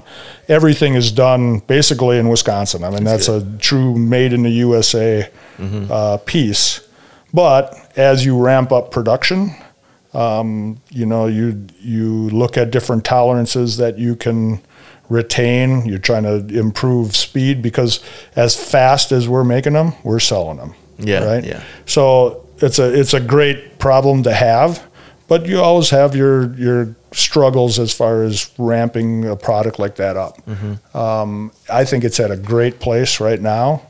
We've revised the durometer of the cushions and the placement of them a bit from what we first had out there, because in all honesty, like the twin cams, some of them would develop what we call a neutral knock. M8s never had that problem, and we isolated it to essentially the first gear countershaft has I guess I call it a scissor gear on it, which absorbs. You don't have any lash in it essentially, and that's quieted down the transmission quite a bit, and you don't have the neutral knock that you have in there. But we have also softened that the way the cushions are organized. We didn't change the cushions. We just put them in different places. Yeah. And so that, to me, it is out of the park. What is the benefit of running one of those over a stock one? Is it more of just a better designed product? It's not going to fail, or is there a performance add to it? Or I think all of the above. It will not fail. At least I don't know of one that has necessarily failed. You know, again, sometimes you're at the right place at the right time. Yeah. M8s have the OEM compensator. When you start putting some power to them, that can fail. And again, you know, in a typical street bike off the factory line, I don't think that there's really any problem with it. But as soon as, and we never, everybody that gets one just about, right, we start putting power to it. Yeah. So now you have that potential of an issue where the motor sprocket is bulletproof. It's a cush drive, so I believe shifting is smoother. We actually got it, I'm going to say, on par with the factory compensator as far as how smooth it is and quiet it is. I mean, because they come out of the box, they're good. Yeah. It's just that it's a wear item, and ours, it's $39.95 for a new set of cushions. You can rebuild it. Our guys in the shop, half hour, they can have that unit rebuilt. You don't have to pull the clutch basket off. You don't have to pull the motor sprocket back off. You can do it in place. We have tools that we can rebuild them with. So $39.95, half hour time, you can have basically a brand new motor sprocket moving forward. Have you figured out how many kind of like miles you can get down? Because I know it's going to be relative to the power and the way they ride. Correct. Absolutely. Our goal was at least 30,000 miles. That's good. We have some test mules out there at 35, 40,000 miles. And we had one back, I think it was like 38,000 or something like that. It needed new cushions on it, rebuilt it. And it's back out there. So nice. It is. I mean, like I said, we've had our, for a while there, I mean, it's like one step forward, two steps back, two steps forward, one step back. We had a goofy ass COVID thing happen, supply chain, and this is early in COVID, but we had an oil impregnated bushing inside the sprocket itself. Yeah. Right. And, because we knew that, OEM compensators struggle with getting the proper amount of oil to keep that going, and longevity wise. So we had an oil impregnated bushing that we sourced from a place in New York. Early on in COVID, they shut down. Yeah. And we're like, holy shit, we can't get bushings. If we can't get bushings, we can't manufacture this piece. So we went back to the drawing board and developed a new system to be able to feed oil internally into it. Luckily, you know what, we sourced a couple of different things that allowed us to do it, and get oil into the internal bushing. So now we can run a standard bushing on the inside. And actually we found we got more longevity out of that bushing than the original oil impregnated bushing. But for all the gearheads out there, and this is something that really we spun ourselves around a number of times, but do you know why there's the main bolt that holds in this front sprocket on any late model bike? It's got a taper to it. Yeah. Right? Why the hell did they do that? Is it for the primary cover? Nope. Why is that? So centrifugal force, they came out with the tray, right? And so earlier on when they were doing all the changes to the Screaming Eagle one or to the Harley compensator, they came out with a tray that you had to epoxy into the outer primary cover that would drip oil onto the compensator. Well, the only way to feed it internally is to make it centrifugal to go up into. They have what I call the cap nut on the OEM compensator that has a little cup on the outside of it, and the oil travels up the end of that conical shaped bolt into the cap nut and then feeds oil internally. And that's the same way that we do it with our system. So yeah, that makes sense, because you said that, I was like, man, I do remember epoxying that little thing inside the primary and stuff back in the day. And I was just like, why the hell do they got this stupid ass bolt on there? It makes no sense. But then I guess so Jeff Johnson, right? Now we're going to go full circle here again, right? My good friend and old racer, Jeff Johnson, is a fluid engineer Yeah. And we were talking about it, and I'm like, dude, we gotta feed oil internally into our system.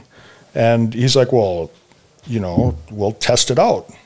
And I'm like, test it out? What the hell? So we built up this whole little test plot for our piece and started messing around with it. And that's where we came up with it. Actually, my friend Jeff was like, well, you know, the oil has to flow centrifugally into that piece, so we gotta build a test bed to do this. So an old racer helps out an old schmuck like me once in a while. That makes sense. I mean, keep it like I said, there's a lot of design that goes into these things that are, you know, like you telling me that about the bolt, and like I know it because that was a T77 bolt or something like that. Like I remember the size. Yeah, T70. Yeah. Or T70, and you know, I was like, why is it fucking tapered like that? That's weird. And then, you know, knowledge. Thank you. Appreciate it. All right. So if we got nothing out of this, at least we know where that's at. Taper bolts. What else you got on your notepad? What else do I got on my notepad? Yeah, a whole lot of jibber jabber, I guess, you know. You're more prepared than I was. Really? Yeah, I just came in here winging it. Well, talking to you on the phone, I was like, okay, this guy's gonna be he's gonna be ready.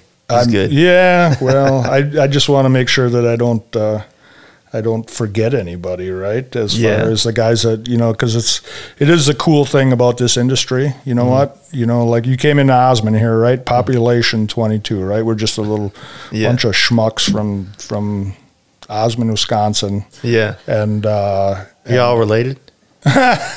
No, not so much. Not that I'm aware of. Yeah. But I don't think my parents would tell me anyways. But yeah.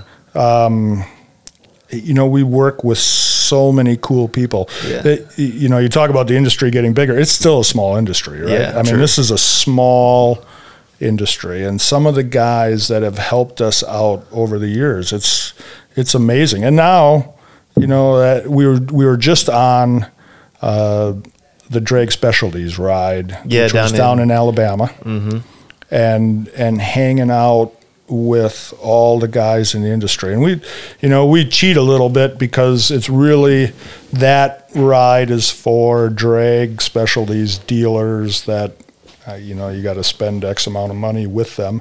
And through the Darkhorse end of things, I mean, we spend a lot of money with them, so we get invited on that ride, and I think it's one of the coolest things ever, because you have you got Zach Ness and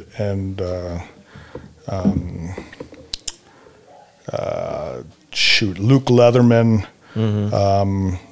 Trask. I mean, we get to hang out with all those guys throughout the weekend, even though we get to do it in the BRL too. But I mean, you know, that's probably a more relaxed thing than the BRL. The BRL, there's stakes up there. You know what I mean? It is, but I mean, the BRL is more relaxed than the Moto America, also, right? Yeah. In the Moto America end of things, I mean, it's every man for himself, damn near. You know, where in are you good? You're all right. You're a professional. You can keep moving through that. Yeah, I got it. It must have been a table that messed you up. No, the bracket here is a little weird, but where, you know, when we raced Sportsters, 883s, and Buells back in the day, it was the entire, because we were kind of the black sheep of the pits as far as the racers go. You know, all the Jap bike guys, they didn't want to deal with the Harley guys at all, right? You know, you're just going to mess up our track. You know, it's just a sideshow. You know, granted, the 883 Sportsters weren't near as fast as, you know, 1,000 Superbike, for God's sakes. I mean, that's a whole different animal. And in the BRL, I think it was a lot of that same thing. If somebody needs something, you know what? If I got one, it's yours. Let's get as many bikes out on the track and put on a good show as we can. So that is the cool aspect of that. I feel like because I've heard all the stories about how when the baggers and these big V-twins got on the track, just the sound that it made, it really commanded attention from the rest of the people, the patrons at these events and stuff. And it makes sense because, I mean, it's that thing of, you know, as men, we hear the loud motors and we're like, man, what the I got to go see. I want to watch this. And that power, even though, you know, maybe a 1,000 super bikes might have more horsepower or less. I'm not sure in that, but they don't sound as throaty and meaty and just, you know, American power, if you will. You know what I'm saying? It's just raw. Yeah. Yeah. It is literally raw to the point of guys like, this is cool shit, right? And they don't all look the same.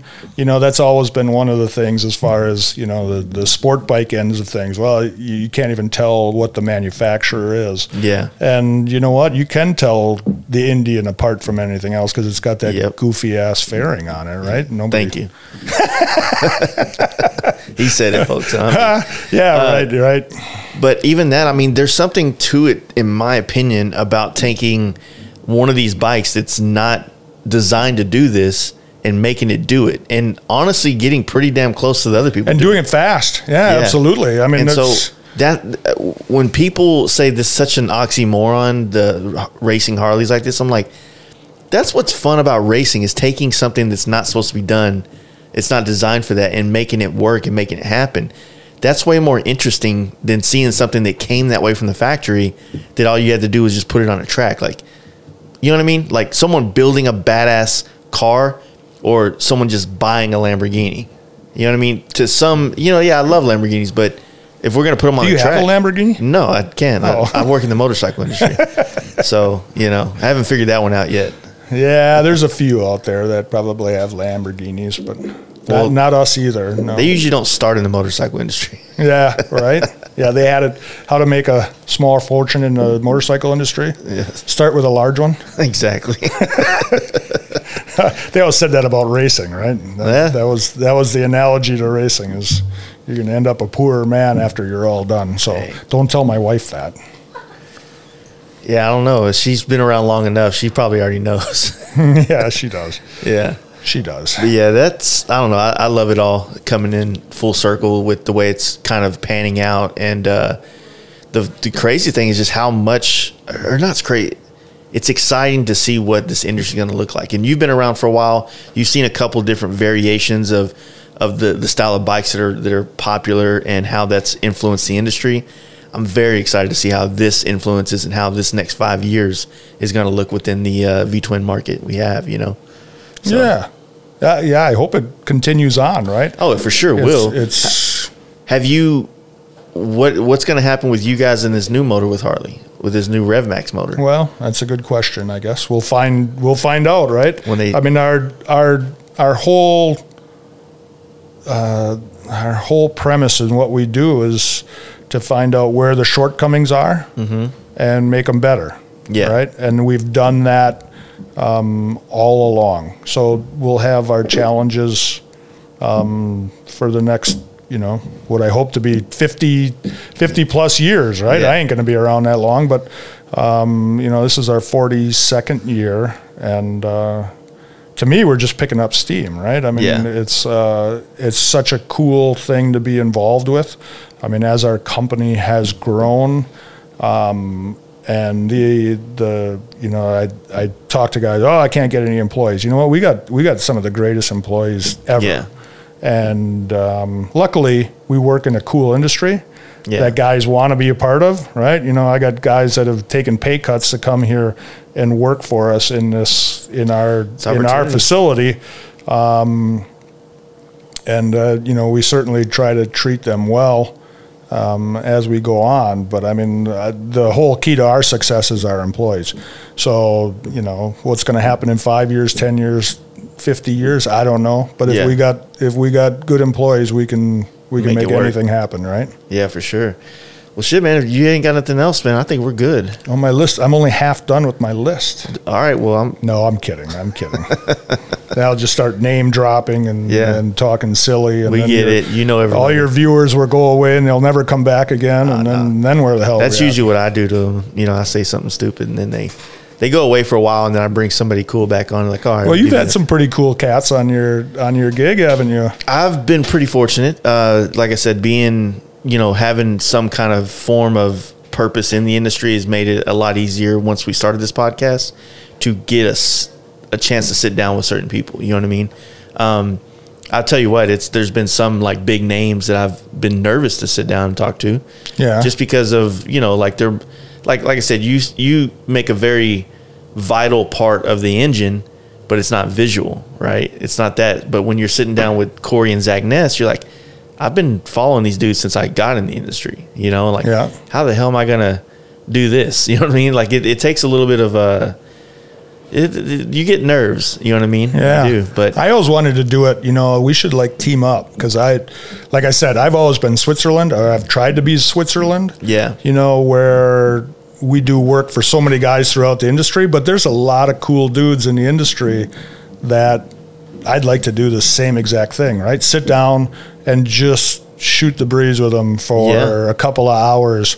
And sometimes you can, poke and prod stuff out of them that usually alcohol helps. Yeah, that's true. That's very true. You get a drink and 2 drinks in them, and about 45 minutes in, you hit them with a trigger question, and then they'll start kind of spilling things that you could tell they're thinking about it while they're saying it, but the beer is saying, dude, just say it. You know what I mean? And it gets that way. But there's a lot of, the podcast thing is definitely, there's a lot of podcasts now, in the motorcycle thing. But the hard part for being a host of a podcast is trying to have enough knowledge in all these little nook and cranny areas of the industry. Like, I don't know nearly enough about the race side that you came up in to really just be like, the amount of people that within it that are probably very important, that their voice or their story needs to be heard. I have no understanding of how to go in there and carry that conversation, not knowing dick about anything they've done. Well, and we're losing some of those guys, and that's where I think it'd be really cool to have it documented, right? You got a guy like Ron Dickey at Axtell, which I owe a lot, right? When we talk about the V-twin show in Cincinnati, years ago, and this is, I think, I don't know, it was early 2000s. Mm-hmm. Ron is like, John, you need to get into this show, because we were doing work, of course, like I said, for various dealers and people around the world. I was doing work for Ron at that given point, and he's like, you got to get into the show.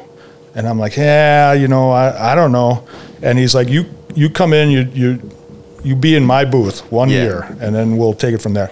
And dude, that guy introduced me to, I swear, the whole market. Yeah. And you talk about and I mean, Axtell cylinders, right? I mean, and he's since basically gotten out of the cylinder. He's still doing piston stuff, and he still does goofy ass stuff that he always does. But I talk about a prince of a guy in the industry that, and you wouldn't even have to say anything. You could start the conversation and then like just shut your mic off, and then he'll talk for like 3 hours. I'm going to go play a video game right quick. Y'all just go ahead and text me when you're done.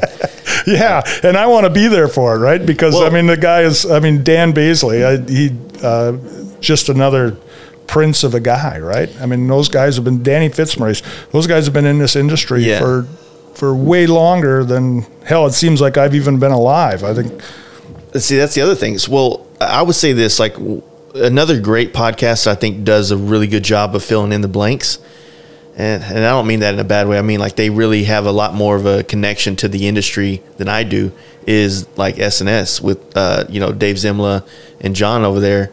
They have a podcast. They kind of, they wrap it around S&S products and brands, but they bring in so many different, like, areas of this stuff that I would never even, know to do. Yeah. I'm a custom painter that rides bikes and drinks beer and gets fucked up on podcasts and says shit I shouldn't. You know what I mean? Well, damn it. I didn't know. I mean, why didn't I bring all the beer? I mean, there's a refrigerator right downstairs. I'm good Britta today. Can drive. It's not 6 yet, man. It's not 6 yet. And she can't see at night. She's It's 6 somewhere. Yeah, technically. Right? Yeah, it's somewhere in the Atlantic right now. But no, that's, like I said, there's a as I gain more and more understanding of certain areas, then it helps to be able to go into a podcast, because you can kind of help steer that, you know what I mean, to keep it interesting. And then you also got to think, like, sometimes, like, I'm an idiot listener that knows nothing about what's going on, I'm not an idiot, but like, what do you say? No, right. Yeah, I'm ignorant to all this stuff's going on. So sometimes you got to find a way to ask those questions that the guy that doesn't know anything about is going to want to know. Correct. Because that's what I'm here for. Right. Okay. Yeah. I'll travel with you, and we'll go get some of those guys that can, and I'll trigger it out of them. I'm sure. Yeah, for sure. Right?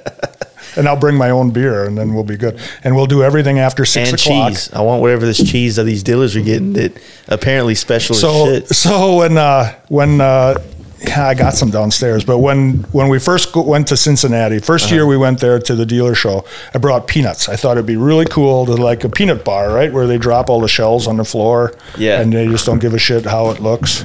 And we brought this fake wood floor and laid it all out. And then I quickly realized that like guys were afraid to come in because they'd get their shoes dirty on the flipping peanuts that were laying on the ground. So I'm like, well, we're from Wisconsin, so I'm going to bring cheese curds, right? Have you ever had cheese curds? Yeah. So I have, right? I feel like they squeak, and they're like really fresh, and you put them in your mouth. I mean, we've only had fried cheese curds. Fried. Yeah, we fry everything in Texas. Oreos, Snickers. So somehow we got to get you there. I should have, if I was smart, the local cheese factory, every Thursday, they bring out fresh cheese curds. They're pretty amazing, I think, right? So we bring those to Cincinnati, and people from around the world were at Cincinnati for that dealer show. And the first year, they went over okay. And the people kind of got used to them, and they'd eat them a little bit, and then they weren't really sure because they squeak, when they're fresh, when they're still warm yet out of the vat, they're amazing. So, but the key to going to any of those trade shows is to get people to remember you, right, and some recognition of what the hell you got going on. Yeah. The second year, all of a sudden people start coming back and they're like, hey, this is the first place we came. Did you bring cheese curds? And I'm like, yeah, sure, we got them, right?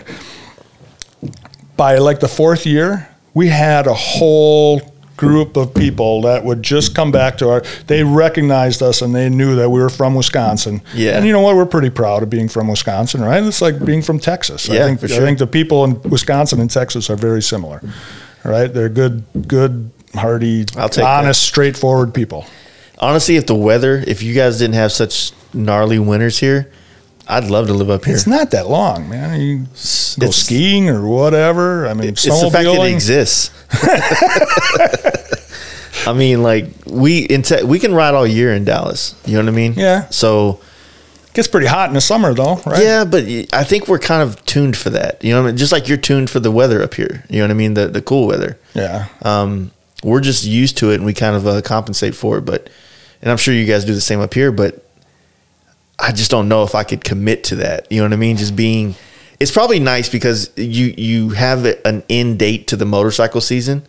And so now you can go focus on other aspects of like maybe, stuff that you're not going to get in the middle of and then go take a motorcycle trip or go ride around and get drunk on a weekend. You know what I'm saying? Yeah. And when you talk about, this industry and enthusiasm around it and so on and so forth. Yeah.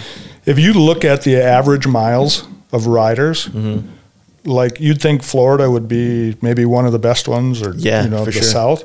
Even California, I think is pretty good because they got cool riding out there. But I mean, Florida is one of the lowest because you know what? You can go out and ride every day, any day that you want. Basically, you can go out and ride. So it's kind of like if you can't have something, then you really want it, right? Yep. So Wisconsin is one of the highest mileage per year per rider states in the United States. And I mean, I think that's true for a lot, probably most all the northern half of the United States because you can't have it, right? Yeah. It's like the girl at the bar that you can't have. All of a sudden she's like British. She's really pretty. I found her on the road. Well, that is true because like I said, my friend Steve Chamber I was talking about earlier, he lays down tons and tons of miles. It's like you fit it all in those months and you don't take it for granted, basically. You don't take those great days for granted. Right. And I definitely in Texas, we do that because, in January, we could be riding around with T-shirts on or it could be snowing. You never know. That's the Texas thing. But the other thing about being here is nice. It's still center of the country, you know. So you're 1,000 miles from here and there. You know what I mean? Like in Dallas, we're 1,000 miles from Phoenix. We're 1,000 miles from Smokies, 1,000 from Sturgis, 1,000 from Chicago. So we kind of can get all these nice areas within like 1,200 miles of where you would really want to be on a motorcycle. You know, we're in Milwaukee at 1,060 or something like that. You know what I mean? Phoenix, and then of course California right after that. You know what I mean? You can just get places quick. We're like 940 to Sturgis. From Sturgis, there. yeah. But then like once you get to the border of Minnesota and South Dakota, you can see Sturgis, right? Isn't that the same? Pretty much so. You know, if you go fast enough, I mean, that's, you know, 100 miles an hour just straight there. After 3 days. After you hit the Mississippi, then it's pretty smooth sailing from there. The only states I haven't ridden in up here yet is I haven't ridden in Minnesota or Iowa. Those are two. Iowa, there's a lot of corn. I mean, yeah, I just got to do it. Just, you know, it's just straight and corn. Nebraska's like that, but you got the West Nebraska. It gets pretty nice. I got some friends from Iowa. You're right. You ain't missing a whole lot, right? Ron Dickey's from Iowa. He's one of the guys that he's a good old boy. So where's like the best place for people to buy your products or to inquire about like the bottom ends and things like that? Well, every one of our dealers, right? I mean, we have a dealer locator on our website, but I always tell guys, you know what? If you have a good local dealer that isn't using our stuff, I want that dealer, right? Yeah. We want that dealer because, and you know, I don't mean to make offense to retail guys, but what makes our business go is our dealers that know what that, because again, when we talk about custom built crankshaft for the given application, the dealer knows to ask that customer those questions, and knows how that guy rides. Probably better.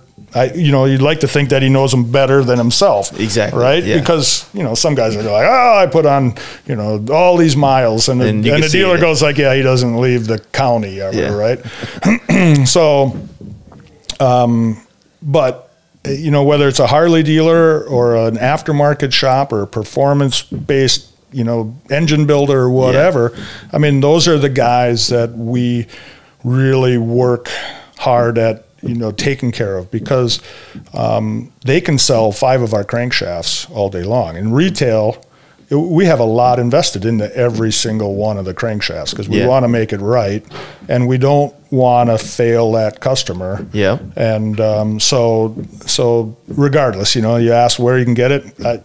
You know, you can go to the website and look, but my deal is always, you know, you got to, and we want good dealers, right? We want dealers that know what the hell they're doing. Right, those are the guys that make our product shine. Well, I think most people they're looking to get this done. I mean, most consumers are not mechanics, right? And a dealer is usually going to be a mechanic shop of some sort that can actually get that bottom end ready to be shipped. You know what I mean? So that you're not sending a complete fucking motor and paying that shipping in a wet paper bag. Exactly. You know, so you can get like the things done right and whatnot. And you know, HPI was one of the ones I first found out about when I went and did the podcast with him, and I saw the bottom ends he was getting ready to either send out or just got back. And then when they were telling me you know, they figured out all these kits for twin cams to really produce power out of these things, and all the dynas that were running around there just were beasts, right? HPI, there was one of the ones that I saw that they worked with you guys pretty heavy, and it made sense. And I've even told a few friends I didn't even know you guys yet, and I was like, why don't you just, you know, before you do all that to the motor, why don't you just go ahead and send the bottom end out? I didn't know this is what I was going to ask you. Like, do you remember back in like the big wheel stuff, a lot of people would want to Cerakote and do other different things to the like cases and stuff like that? Do you have it set up where you can actually get things like powder coated or recoated black on the cases when they're apart? We can. We have a local guy actually that does powder coating. You know, it usually ends up to get, you know, our services take a while to begin with, and then it even stretches it out longer. But we absolutely can. I mean, we can do anything a guy wants, really. That's cool. Right? Yeah. I mean, that's our gig, right? Like, again, we don't do heads, we don't do cylinders. Throttle bodies are for pussies, right?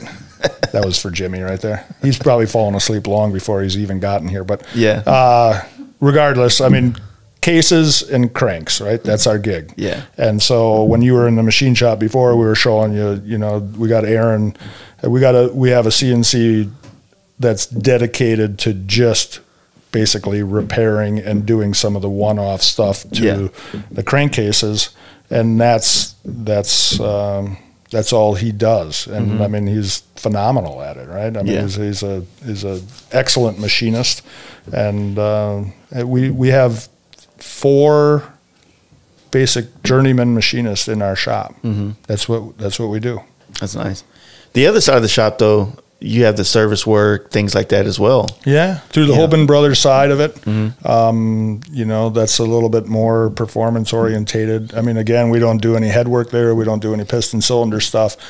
And that's more of a local gig that we work. Handle the local market. Yeah, right. Yeah, makes I mean, sense. and it's something, you know, like I had told you earlier, I think it keeps us very grounded in the market. We know what dealers are looking for, what makes dealers successful. From the Darkhorse side of things into the Hoban Brothers side of things, you know, we know that the dealers have to make money on what they're doing, right? That's, you know, I hate to say it, but I mean, that's what makes our world go around, right? Yeah. Is dealers making money so that they can continue to have the product that is readily available for the retail guy that's coming in, right? We need brick and mortar. I know that there's a whole internet gig out there that you can get a lot of pieces and parts, but when it comes right down to the old school end of this market, we need brick and mortar dealers that are gonna keep this whole thing alive. Amazon can't change tires. No. Unless they figure out a way to do that too. So I mean, we've you know, the Hoban Brothers end of thing has always worked for us, and we've kept it, and we got a lot of great guys on that side, right? Brad Hoban, the second generation, my partner Pat, who does all the engine assembly, his son basically manages that whole end of things, along with a couple other good people, Sarah and Eric and Brian and the guys in the shop, Tommy and Bo. I mean, they're automatic. Yeah. It's like the whole city works in here. Or the whole town. Yeah. Would this be a town or just a county? It's a village. Village, there you go. Unincorporated village, because we got a couple of mayors, a couple of self-proclaimed mayors of Osmond. Yeah. We have the Smiling Moose that's right up the road. We have a church. And we had a grocery store, but then we made that into a motorcycle shop. Yeah, more important. And there was another bar, but that's actually where my office is. We tore down that bar. It was the first building built in Osmond, like pre-1900s. Oh, shit. And it was dilapidated, and I had to go. Why is there a lot? It's probably a dumb question. Why is there a lot of bars in Wisconsin? Oh, no, I know that. Yeah. Working class out here. A lot of the barns and things out here, it seems like the roofs are all tore up on a lot of them. Is it the snow thing that like tears up the roofs out here? It could be. I don't know. We just had a lot of wind that came through. My buddy Jay, actually, who has the very large farm. His roof tore off in a big windstorm about 2 weeks ago. So he must have went past his farm. No, we just saw quite a few, like, I guess the silos, but then there's like usually a large barn that's attached, and then it seemed like it's the older barns. I mean, it's probably older. We're losing a lot of that, beautiful landscape around here. As far as, I mean, modern day farming isn't utilizing that barn anymore. Yeah, that's true. Now they use them for barn dances and weddings and parties and stuff like that. Turn it into that's like what do they call those things? Like drawing brain farts today, man. I've had a tough day. You've had a long day. Today. I haven't ate. Really? Yeah. I got some venison sausage in the fridge right there. You want some venison sausage? And I want that cheese curds you got downstairs. Or cheese you got. I don't know. Well, anyway, they can, check out the dealers on y'all's website. Do you know what it is? Yeah, darkhorsecrankworks.com. There you go. Right. And do you guys do any of the shows? Like, do you ever go to like Sturgis or any of those type of things? Or? Well, we need to do it. You know, I had told you I hired Andrew a couple of years back, and actually his first show was Daytona when COVID hit. Right. Okay. And then he came back early, and you know what we do. You know, it's nothing really exciting in what we do. Yeah. Right. You can't do it at the rally. Yeah, right. I can't go there and go like, "Hey, we're going to put in a crankshaft for free today." You know, it doesn't happen. But with our motor sprocket, I mean, that is something that certainly is a retailable item that guys can buy. And we have a couple of guys, Speeds and Cycle Solutions, and there's a couple of others that are at rallies that can install it. We keep them pretty well supplied with it. And you know what? In the big scheme of things, that's how those guys make their living. Yeah, let them do it. And I want them to do it. They know how to do it. You know, it's very important on that motor sprocket. The alignment is correct. The primary chain is set properly. And there's other things. You know, when we were developing that product and knowing that the relationship, of course, with the crankshaft that goes with the compensator or motor sprocket, that I'm like, we're gonna sell more crankshafts because we're gonna get all the guys in the industry know to check now. Yeah. The pinion shaft run out, right, when they're putting cams in, right? Yeah. That's something that we've all learned over the years. Nobody checks the other side, right? It doesn't drive the oil pump, doesn't drive cam, so they're like, you know, it is what it is. You can have issues on the left side of your motor just as you can on the right side of the motor. It's just that it's going to take you longer. Some of the bikes that have frequent compensator failures, one of my mantras is check the run out on your sprocket shaft. And we have some tooling that actually a guy can use to do that very easily and accurately, because there's a couple of different dynamics that go along with it. But regardless, how would you turn that without pulling out the cam chest? Like turn the crank to get it to where you can check the run out. Pull the spark plugs out, and then you have a bolt that goes in the end of your crankshaft on the left side, and then you just turn it over. Oh, I just didn't know what kind of tool it was to check the dial. To check it, we actually have an indicator and then an arm that mounts off the inner primary. It's pretty simple. So you can move it out of the way to put like a ratchet on there and everything. Yeah, and spin it over. And even there, I mean, a couple of the different dynamics that we find, we recommend using the ground, what I call the cap nut on the compensator, and measuring that, because we have found it where the crankshaft might be true, but the splines are actually cut off center. So now your compensator is out of round, even though the sprocket shaft is straight and true. I know that's a really hard thing to visualize, but I mean, we see it in the shop, and probably more often than certainly Harley would care to admit to. Just slap another one in there. Well, cool, man. I really appreciate you doing this, and love. How old is this building again? 1918 it was built in. That's crazy. Yeah, so we had a Christmas party, 4 years ago, right? And we always recognize, an employee that's been here for 15 years or 20 years. And in 1918, I didn't have an employee that was, there weren't any milestones. Yeah. And then the next day, actually, my welder comes up to me and goes, "John, the building, it was 100 years old." And I was like, "Oh, yeah, that's really cool," right? So, but I didn't recognize it at the Christmas party. But regardless, we've built onto this thing literally 6 times. We've added on to this building over the last 25 years. Well, that's a good sign, though.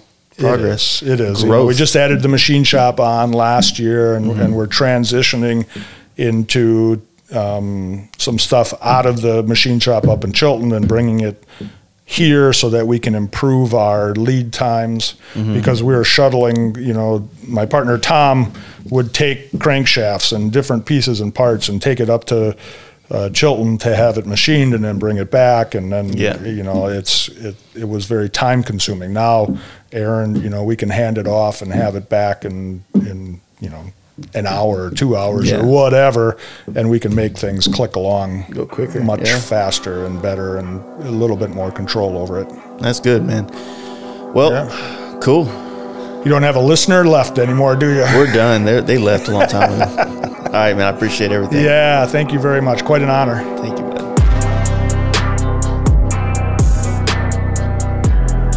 I would like to say thank you to the Darkhorse team for letting us come through and check out the facility and get this podcast done.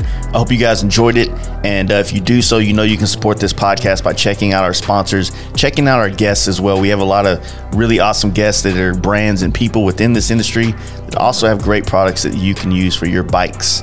If you guys want to support this podcast even further, you guys know about the Patreon. There's a lot of good stuff on there, a lot of good podcast, unreleased content, and better yet, you're supporting this podcast. So, thank you. Anyway, hope you guys enjoyed this one. We will be back on Monday with First Manufacturing with Pat and Tim. And it was a fun podcast, and I'm really excited to drop that one. So you guys have a great weekend, and we'll see you back next week. Peace.